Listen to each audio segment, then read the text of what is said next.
This is an excerpt of a recent Power Up webinar taking a look at how to make things move in Motion 5. Hi, my name is Larry Jordan. I'm glad to have you with us. In this excerpt, I'll show you how to animate a dotted line. Select the pen tool.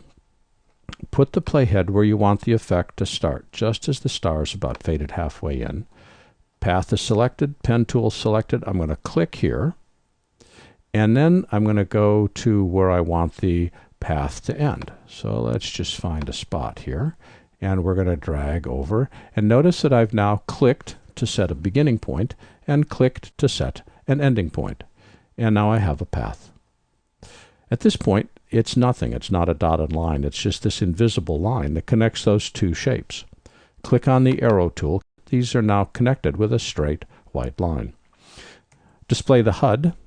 And we're going to increase the width of that line by grabbing the width and increasing it bigger and bigger.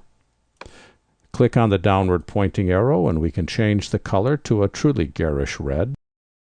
But how do we turn it into a dashed line? That's where the shape style comes in. Click on this and there are dozens and dozens and dozens of styles. The one that I want to use is a abstract. And let's work with dots, because we haven't worked with dots today. And now I've turned my path into a dot. So as I play this back, I have a problem. My path is visible. So let's select the Bezier. Notice in the mini timeline, this blue bar indicates the object, which is the path. If I want the path to start somewhere different, put the playhead where you want the path to start, right there, and type the letter I as in. And now my path starts at that in, and it goes all the way till the end. To animate the path, we go down to these buttons down here.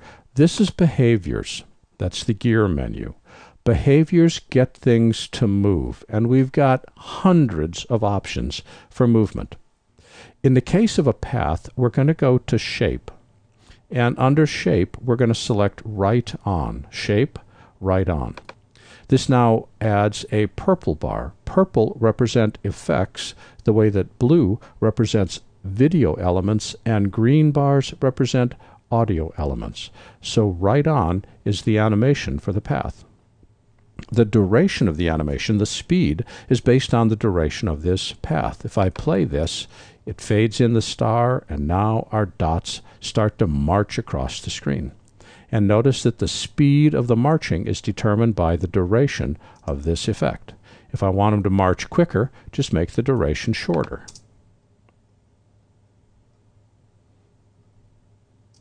Which is just wonderful, except for those of you that have ever driven with me, you know that I never go in a straight line. I am always interested in exploring new territory. So I'm going to highlight the path itself and delete it. I want to create a different kind of path. So I'm going to find the spot where I want the path to start, select the path folder, go to the pen tool, and I'm going to click a starting point. Then I'm going to go up to here. I'm going to explore the central valley. I'm going to click and hold the mouse button down and drag, and I've now put a curve on my path. Click, hold, and drag. And I've got a second curve on my path. We'll just move that slightly so I can go through the pass. Let's go all the way over here to the desert. We should probably check out this lake while we're here. And then we're going to come over to here, and then we'll end up at the star. Now this is a much more typical path. And you simply use the pen tool, click, hold, and drag. And when you reach the end, click the selection tool, and it now fills in that curved shape. Again, we can adjust the width. Again, we can adjust the color. Let's make it a garish orange. Again, we could pick a abstract style. It could be thin lines or shorter lines, or I think I'm going to go back with dots. Look at that, dots. And because the path is not actually part of the map, I can close this, go to the inspector. The inspector is where we make changes. Go to the Style tab and go all the way to the bottom of the style. They hide the most useful function where I can least find it. Hang on one second. Properties. There it is. Go to Inspector, Properties, Drop Shadow. And we'll give this a drop shadow I want to work with. We'll say 90%. a blur of 10, a distance of, well, the distance is okay, and now we've got a nice drop shadow across our path. Again, for some reason, it's set the beginning of oh, I know why. There's a preference setting that I set. It's set the beginning of the effect, the beginning of the timeline. I don't want that. Type the letter I to set an in. Go to Behaviors, Shape, right on, and make it shorter. And we have now got the Mad Ants march across California to go from point A to point B. This has been an excerpt of a recent Power Up webinar taking a look at how to make things move in Motion 5. For the complete version of this online training, please visit our store at larryjordan.biz/store and look for Webinar 125.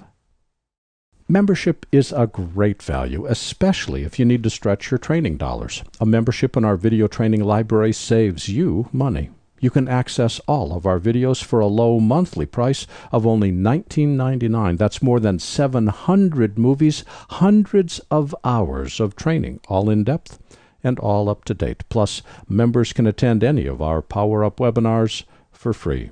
Our training covers Apple and Adobe software. We update it every week, and for more information, visit larryjordan.biz/subscriptions.